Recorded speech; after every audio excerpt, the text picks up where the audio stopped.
끊어진 묵주 고리처럼 제 삶도 한순간에 무너져 버렸습니다. 저는 한도연입니다.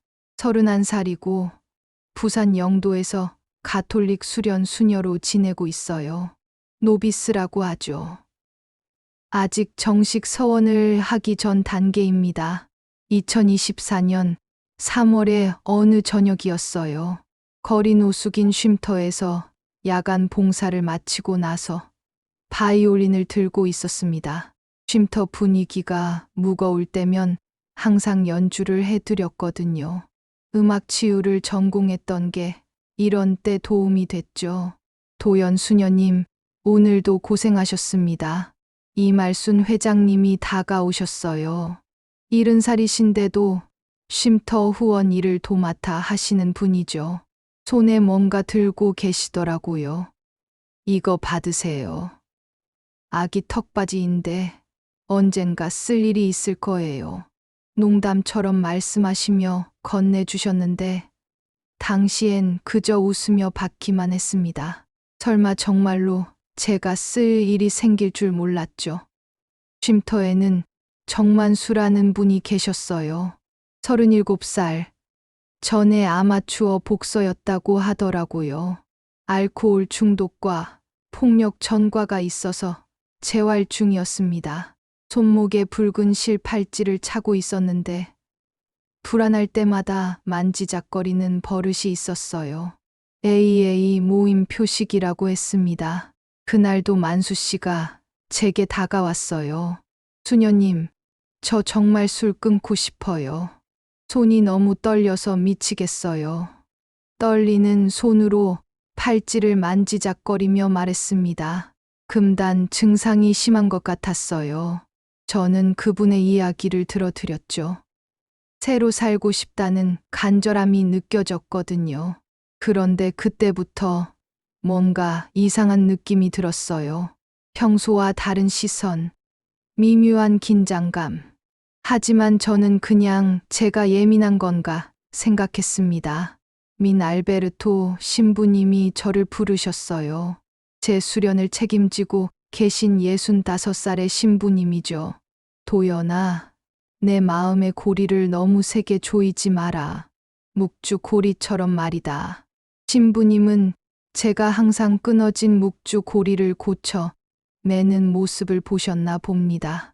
저는 버릇처럼 묵주를 만지작거리며 언젠가는 완성하겠다고 다짐하곤 했거든요. 언젠가 완전한 고리로 만들고 싶어요. 서두르지 마라.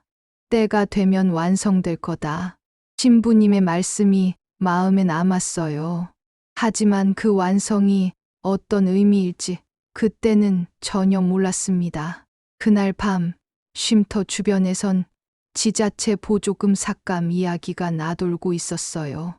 폐쇄 위기라는 소문이었죠. 마음이 무거웠습니다. 이곳이 얼마나 많은 분들에게 희망이 되는 곳인데요. 바이올린을 정리하며 생각했어요. 끊어진 고리처럼 느껴지는 현실들. 하지만 포기할 수는 없었습니다. 이 일이 제가 선택한 길이니까요. 밤바람이 차갑게 불어왔어요. 영도의 밤바다가 보이는 언덕길을 올라가며 저는 내일도 이 자리에서 누군가의 아픔을 함께 나눌 수 있길 기도했습니다. 손목의 묵주를 다시 한번 만졌어요. 끊어진 부분이 아직 그대로였지만 언젠가는 완성할 수 있을 거라는 믿음을 놓지 않았습니다.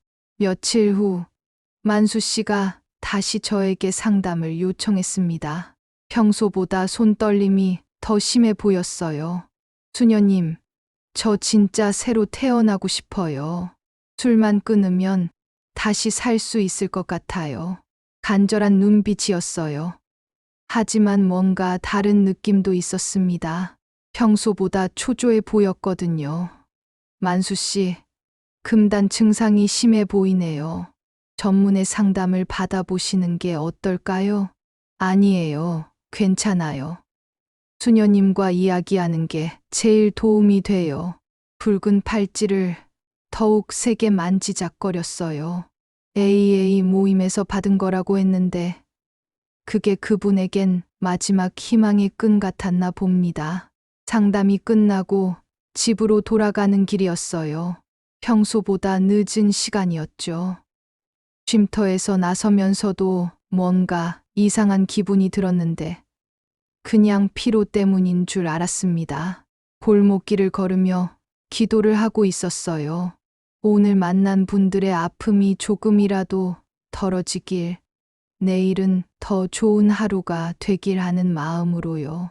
그런데 갑자기 어지러움이 느껴졌어요. 머리가 멍해지면서 걸음이 비틀거렸습니다. 피곤해서 그런가? 생각할 틈도 없었어요.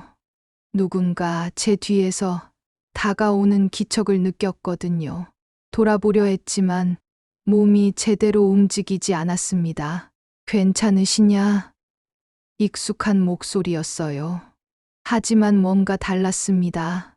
평소의 그 목소리가 아니었어요. 그 순간부터 기억이 흐릿해졌어요. 마치 꿈을 꾸는 것 같았습니다. 아니, 악몽이었죠. 무서웠어요. 몸이 내 것이 아닌 것 같았습니다.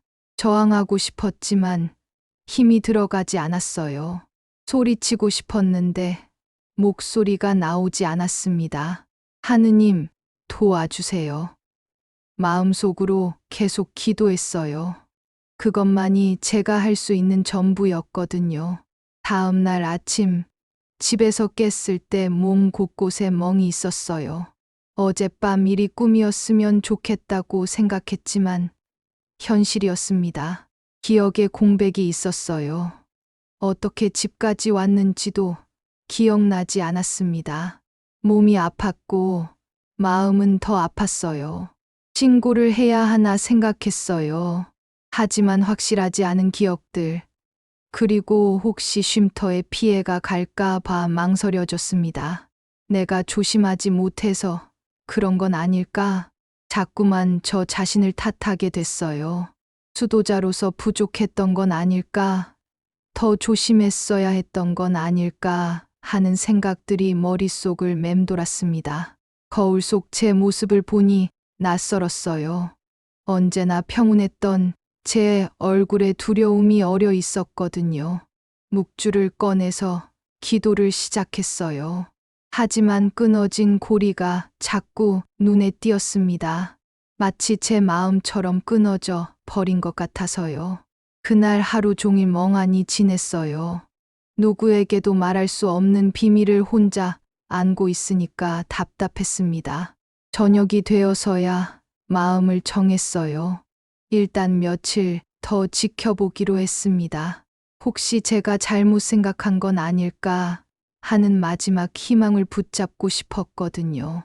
하지만 마음 깊은 곳에서는 알고 있었어요. 무언가 돌이킬 수 없는 일이 벌어졌다는 걸요. 4주가 지나고 나서였어요. 몸의 변화를 느끼기 시작했습니다. 생리가 멈췄고 입덧 같은 증상도 나타났어요. 설마 하는 마음으로 검사를 받았는데 결과는 임신이었습니다. 병원에서 나올 때 다리에 힘이 빠졌어요. 벤치에 앉아서 한참 동안 멍하니 있었습니다. 이럴 수가 없어. 이럴 수가 없다고. 머릿속이 하얘졌어요. 수도자로서의 서원, 정결 서원을 지켜야 하는데 이런 일이 생기다니요. 그날 밤 민 신부님께 찾아갔어요. 더 이상 혼자 견딜 수 없었거든요. 신부님, 저 임신을 했습니다. 신부님은 놀라시면서도 침착하게 대응해 주셨어요. 도연아, 어떻게 된 일인지 천천히 말해보렴. 그제서야 그날 밤 있었던 일을 모두 털어놨어요. 기억이 흐릿한 부분도 있었지만 제가 기억하는 모든 것을 말씀드렸습니다. 즉시 신고를 해야겠다. 병원 진료도 받고 법률적인 절차도 밟아야 해. 신부님은 단호하게 말씀하셨어요. 하지만 저는 망설여졌습니다. 신부님, 쉼터는 어떻게 되죠? 벌써 폐쇄 위기인데 이런 일까지 생기면 그건 내가 걱정할 일이 아니다. 내 잘못이 아니라고. 하지만 마음은 그렇지 않았어요. 사람들이 어떻게 생각할까? 쉼터에 다니는 분들은 어떻게 될까? 교단에서는 저를 어떻게 볼까? 온갖 걱정이 밀려왔습니다. 며칠 더 지나면서 상황은 더 복잡해졌어요. 아이를 어떻게 해야 할지도 결정해야 했거든요. 수도자로서의 길을 계속 걷고 싶었어요. 하지만 이 아이도 소중한 생명이잖아요.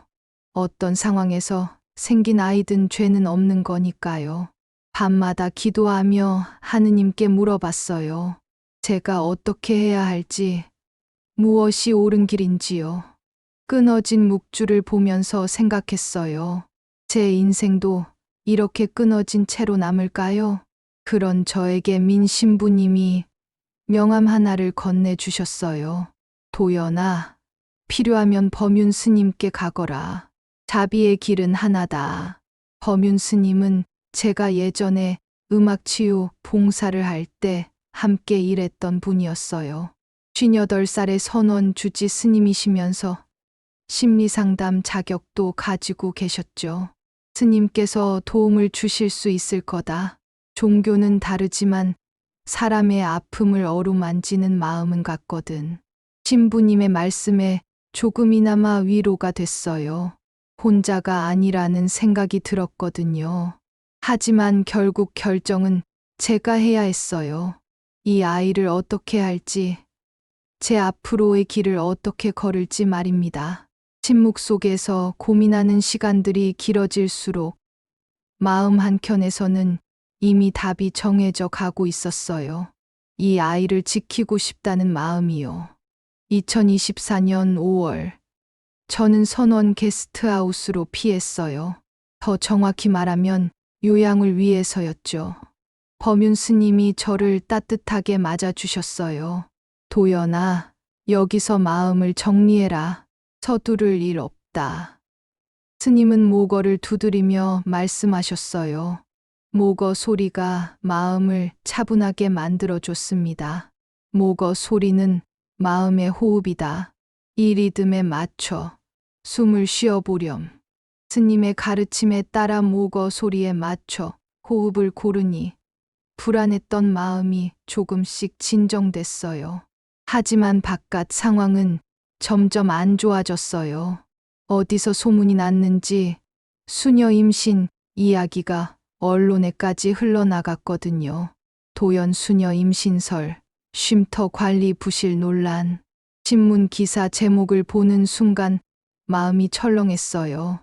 제가 우려했던 일이 현실이 된 거였죠. 쉼터 후원자들이 이탈하기 시작했어요. 말순 회장님이 전화를 주셨을 때 목소리가 많이 힘들어 보이셨어요. 도연아, 걱정하지 마라. 내가 숨어 있는 동안에는 우리가 막아낼 테니까. 회장님은 70살의 나이에도 불구하고 앞장서서 쉼터를 지켜내려고 애쓰고 계셨어요. 사실이 아닌 것들이 너무 많이 퍼지고 있구나. 하지만 진실은 언젠가 밝혀질 거야. 민 신부님도 교단 차원에서 대응하고 계셨어요. 하지만 여론의 시선은 차갑기만 했습니다. 그 와중에 저는 큰 결심을 했어요. 스님, 저는 이 아이를 지키겠어요. 범윤 스님이 고개를 끄덕였어요.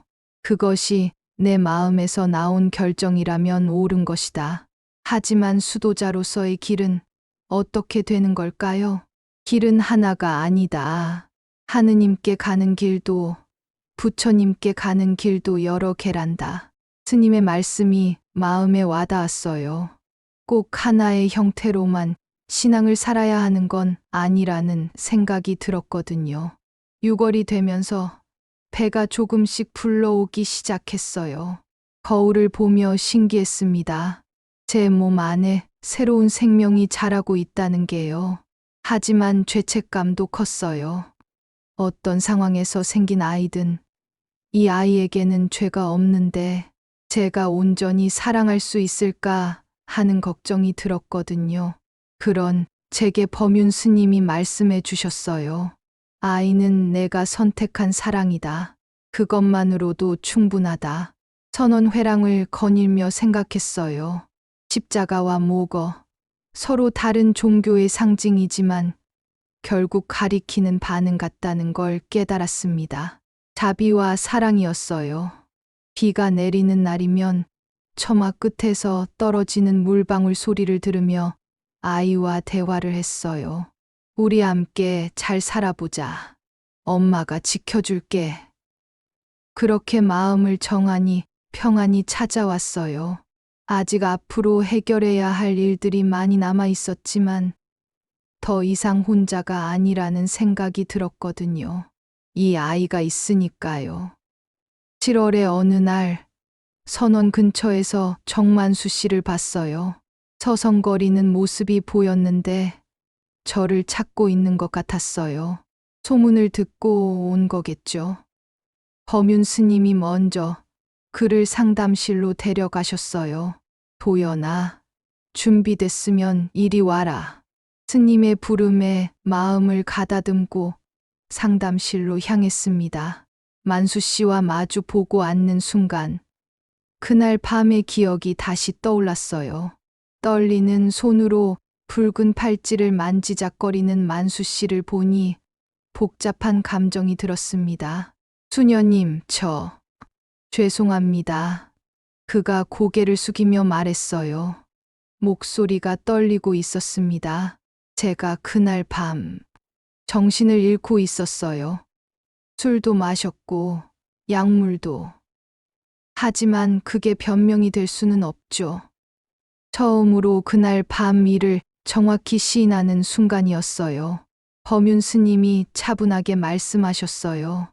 지금 중요한 것은 과거가 아니라 앞으로 어떻게 할 것인가다. 만수 씨가 주머니에서 뭔가를 꺼냈어요. AA 모임에 참가하겠다는 서약서였습니다. 분노 조절 치료도 받겠어요.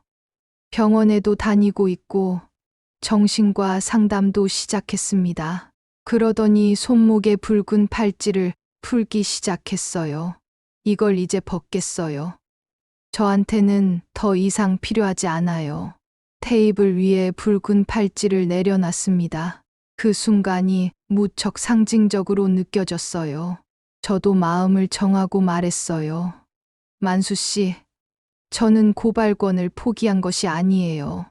당신이 진정으로 사람으로 살겠다는 증거를 보여주세요. 네, 알겠습니다. 이 아이를 지키기로 했어요. 그리고 당신도 치료받고 새로운 사람이 되기로 했다면 우리 모두 책임을 져야죠. 범윤 스님이 중재해 주셨어요. 회복적 사법이라는 게 있다. 피해자와 가해자가 함께 해결책을 찾는 방식이지. 민 신부님과도 연락해서 법적 절차를 밟기로 했어요. 단순히 처벌만을 위한 게 아니라 진정한 회복을 위해서였죠. 만수 씨가 다시 말했어요. 수녀님, 제가 할 수 있는 모든 걸 하겠어요. 치료비도, 양육비도, 그리고 지금 당장 그런 이야기는 하지 마세요. 먼저 당신 자신부터 치료받으세요. 그날의 대화가 끝나고 나서 저는 조금 더 마음이 편해졌어요. 복수나 처벌보다는 진정한 회복이 더 중요하다는 생각이 들었거든요. 범윤 스님이 모거를 두드리며 말씀하셨어요. 오늘 여기서 새로운 시작이 됐다. 세 사람 모두에게 말이다. 그렇게 우리는 각자의 길에서 새로운 출발점에 섰어요. 만수 씨는 치료와 회복의 길로, 저는 아이와 함께할 새로운 인생으로, 그리고 법윤 스님은 우리 모두를 지켜보며 함께 걸어갈 길로요. 그날 밤 붉은 팔찌가 놓여진 테이블을 보며 생각했어요. 때로는 내려놓는 것이 새로운 시작이 될 수 있다는 걸요. 9월이 되자 쉼터 폐쇄 청문회가 열렸어요.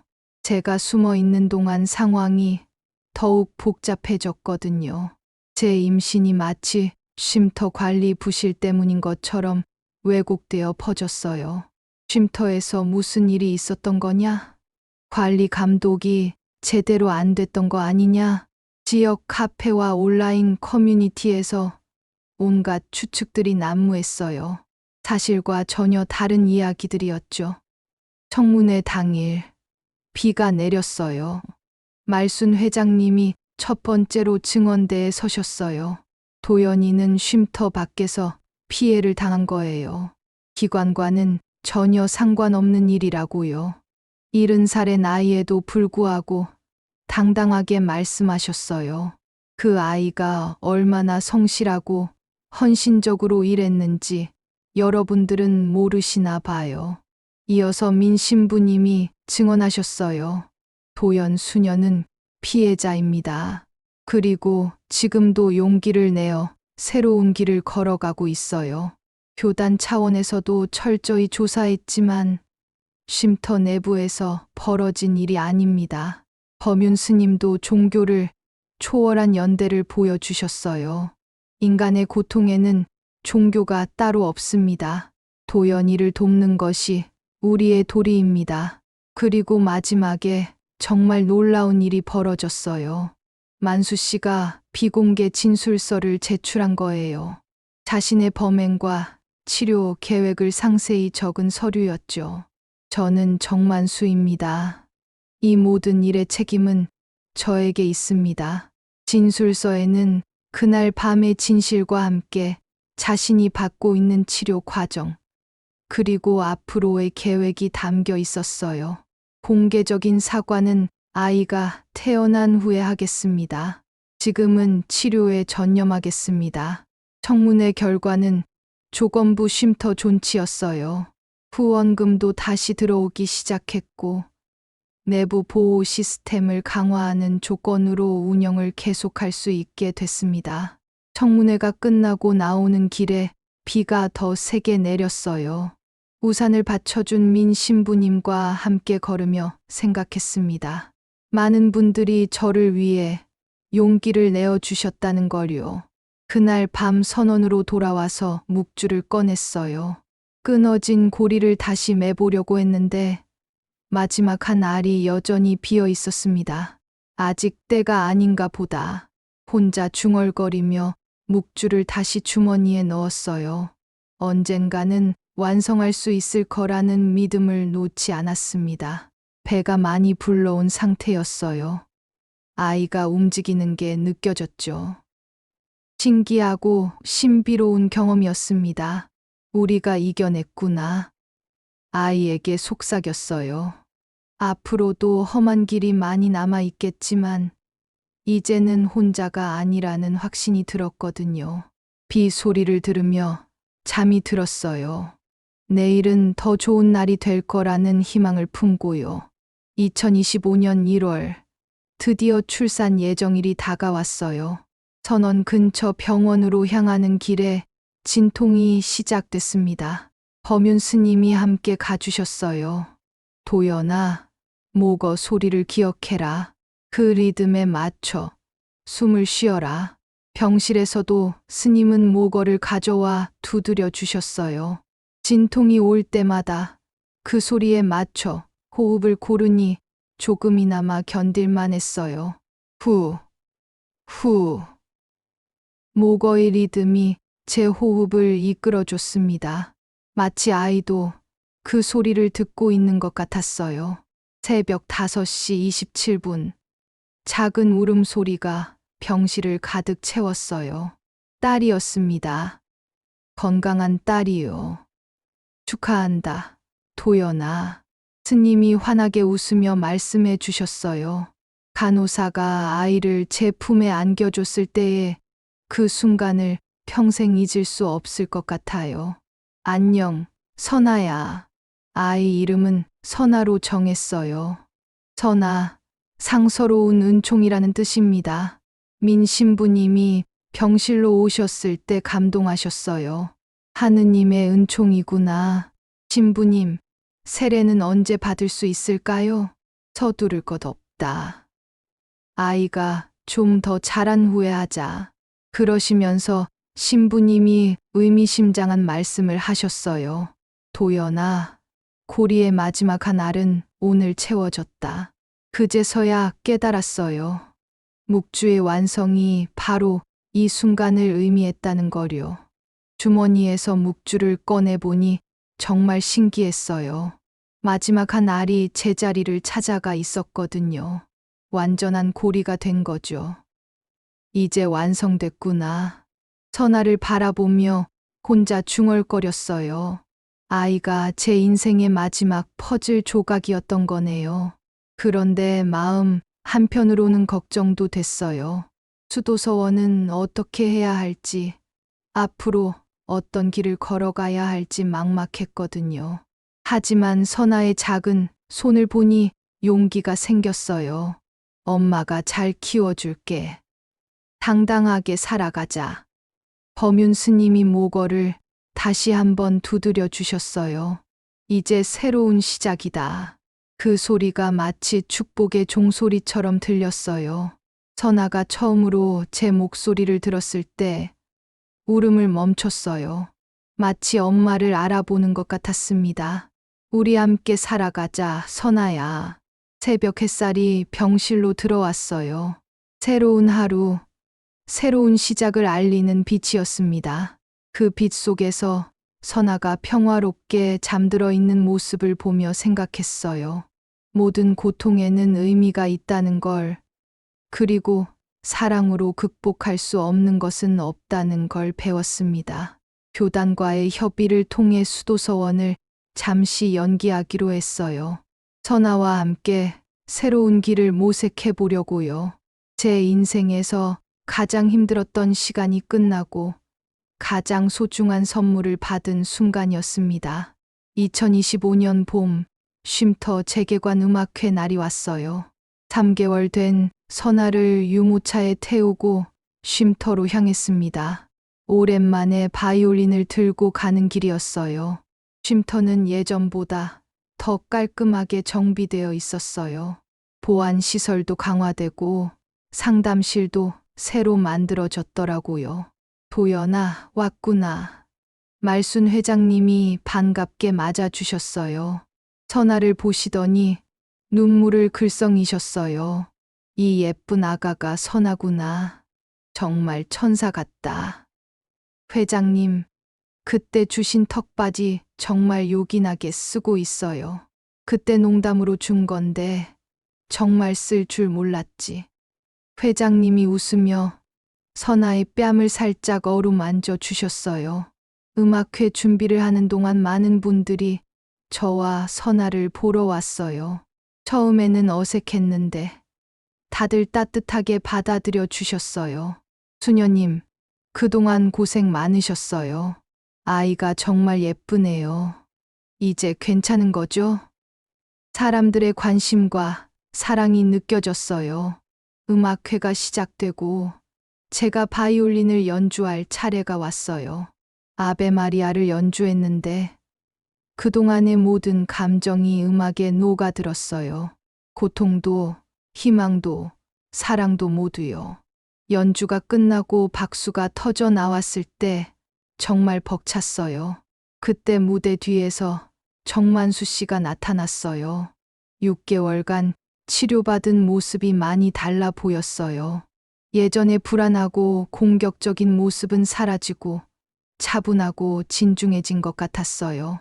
수녀님, 그리고 여러분, 그가 마이크 앞에 섰어요. 저는 정만수입니다. 여러분께 사과드리려고 왔어요. 장내가 조용해졌어요. 제가 저질렀던 잘못 때문에 많은 분들이 고생하셨습니다. 특히 도연 수녀님께.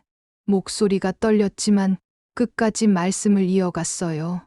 지난 6개월간 치료받으며 많은 걸 배웠습니다. 이제부터 쉼터에서 감시받으며 근로 봉사를 하겠습니다. 다시는 누구에게도 해를 끼치지 않겠다고 약속드려요. 사과가 끝나고 나서 그가 현관 유리 액자로 다가갔어요. 그 안에는 붉은 실팔찌가 전시되어 있었어요. 다시는 폭력으로 돌아가지 않겠다는 맹세의 끈이라는 문구와 함께요. 그 모습을 보며 복잡한 감정이 들었어요. 용서한다는 것이 무엇인지, 회복이란 무엇인지 다시 생각해 봤습니다. 음악회가 끝나고 나서 민 신부님이 오셨어요. 도연아, 앞으로 계획은 어떻게 되니? 신부님, 저는 사회사도직으로 가려고 해요. 평수도자로서 사회복지 일을 계속하고 싶어요. 교단에서도 그렇게 하면 좋겠다고 했다. 출가와 양육을 양립할 수 있는 새로운 길을 만들어 보자. 신부님의 말씀에 마음이 놓였어요. 제가 원하던 길을 갈 수 있게 된 거니까요. 집으로 돌아가는 길에 선아의 타가 가방을 정리했어요. 그 안에는 말순 회장님이 처음에 주셨던 턱바지가 들어 있었어요. 정말 신기하다, 선아야. 그때는 몰랐는데. 선아가 옹알이하며 대답하는 것 같았어요. 완성된 묵주를 꺼내서 선아의 작은 손에 감싸 쥐어줬어요. 언젠가 내가 내 고리를 스스로 매게 되겠지. 선아가 묵주를 만지작거리며 웃었어요. 마치 알아듣는 것 같았어요. 그날 밤, 창밖으로 보이는 영도의 야경을 바라보며 생각했어요. 끊어진 고리는 다시 이어질 수 있다는 걸, 상처는 새로운 시작이 될 수 있다는 걸 배웠습니다. 선아와 함께 걸어갈 새로운 길이 기대됐어요. 수도자로서의 꿈을 포기한 건 아니니까요. 다만 그 형태가 달라진 것뿐이죠. 사회사도직으로서 더 많은 사람들을 도울 수 있을 거예요. 선아도 함께 키우면서요. 묵주의 마지막 고리가 완성된 것처럼 제 인생도 새로운 완성을 향해 나아가고 있었어요. 하느님께서 주신 모든 것에 감사하며 내일을 향해 걸어가겠습니다. 선아와 함께요.